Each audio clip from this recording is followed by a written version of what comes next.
अभी 2024 में पूर्व न्यायाधीश अजय माणिकराव खानविलकर को लोकपाल अध्यक्ष के रूप में चुना गया। इसके पहले 2019 से 2022 तक न्यायमूर्ति पिनाकी चंद्र घोष थे। अब जानते हैं लोकपाल की पृष्ठभूमि क्या है। लोकतांत्रिक देशों में जो भी बड़े अधिकारी और मंत्री होते हैं, सरकार इन्हें जो भी कार्य सौंपती है, ये ज़्यादातर लोग अपने पद का गलत इस्तेमाल करके नागरिकों से भ्रष्टाचार करते हैं।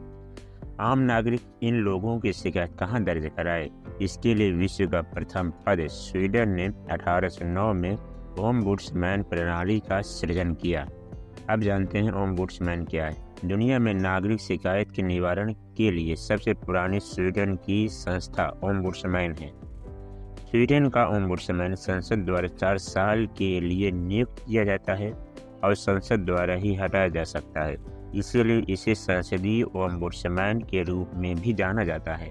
और इसमें यदि कोई व्यक्ति शिकायत करे या ना करे, यह स्वयं संज्ञान ले सकता है और कार्रवाई भी कर सकता है। इसको न्यायपालिका को इसके अंतर्गत रखा गया है, यानी कि जो भी न्यायाधीश होते हैं, इसके अधिकारी न्यायाधीश पर कार्रवाई कर सकते हैं। स्वीडन की ओम्बुड्समैन जैसी संस्था 40 से अधिक देशों ने अब तक खड़ी कर रखी है और हर देशों में इस संस्था के अलग अलग नाम हैं।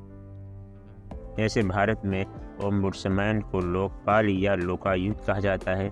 इसी प्रकार की न्यूजीलैंड की एक संस्था है जिसका नाम है प्रशासनिक न्यायालय प्रणाली। इस न्यायालय को बाहर रखा गया है, यानी कि इसके अधिकारी न्यायाधीश पर कार्रवाई नहीं कर सकते। अब जानते हैं भारत में लोकपाल और लोकायुक्त के पद का सृजन की पृष्ठभूमि। लोकपाल शब्द का सर्वप्रथम उल्लेख 1963 में लक्ष्मीमल सिंघवी के द्वारा किया गया।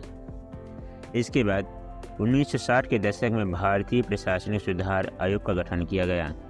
इसके अध्यक्ष मोरारजी देसाई थे। इस आयोग ने भ्रष्टाचार से संबंधित नागरिकों की शिकायतों को दूर करने के लिए 2 विशेष प्राधिकरण, लोकपाल केंद्र स्तर पर और लोकायुक्त राज्य स्तर पर गठन का सुझाव दिया। ये दोनों सुझाव स्वीडन की ओम्बुड्समैन और न्यूजीलैंड की प्रशासनिक न्यायालय प्रणाली की तर्ज पर की गई। इसीलिए 1959 में पहली बार लोकपाल से संबंधित विधेयक संसद में लाया गया, जो पास नहीं हो पाया। इसके बाद कई बार लोकपाल से संबंधित विधेयक संसद में लाया गया, लेकिन कुछ न कुछ अड़चनें पड़ती रहीं। फिर अन्ना हजारे के राष्ट्रव्यापी आंदोलन के कारण 2013 में यह विधेयक पास हो गया। इस विधेयक का नाम लोकपाल तथा लोकायुक्त अधिनियम 2013 है। 17 दिसंबर 2013 में इसे राज्यसभा से पास किया गया। इसके बाद 18 दिसंबर 2013 को इसे लोकसभा ने पास किया। फिर 1 जनवरी को राष्ट्रपति ने इस पर मोहर लगा दी। इसके बाद 16 जनवरी 2014 से इसे लागू कर दिया गया। इसके बाद 2019 में पहले अध्यक्ष के रूप में पिनाकी चंद्र घोष को बनाया गया था 2019 में।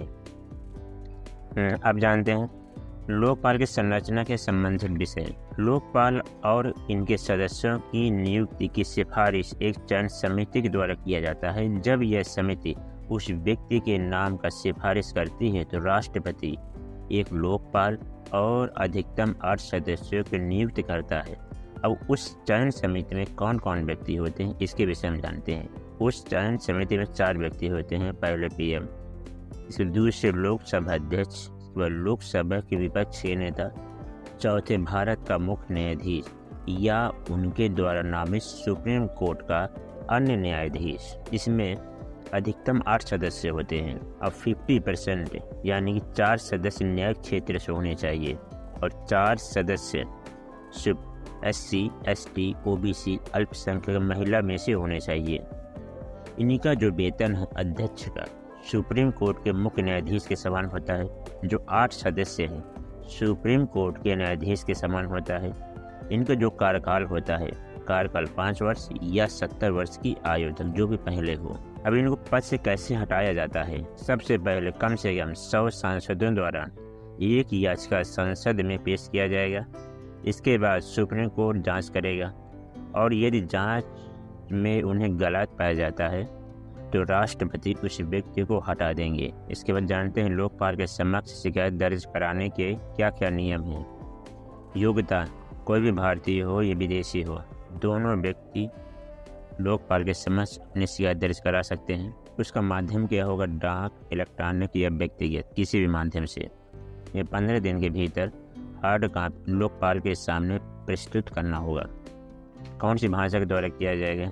सबसे ज़्यादा इसमें वरीयता इंग्लिश को दी जाएगी। जी में 22 भाषाओं में दिख रहे कोई भी भाषाओं से अपनी शिकायत दर्ज करा सकते हैं। शिकायत के साथ साथ एक हलफनामा भी प्रस्तुत करना होगा।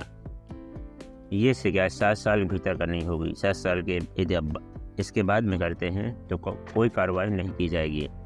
इसके बाद यदि आरोपी व्यक्ति निर्दोष पाया जाता है, शिकायतकर्ता के विरुद्ध जांच शुरू की जा सकती है।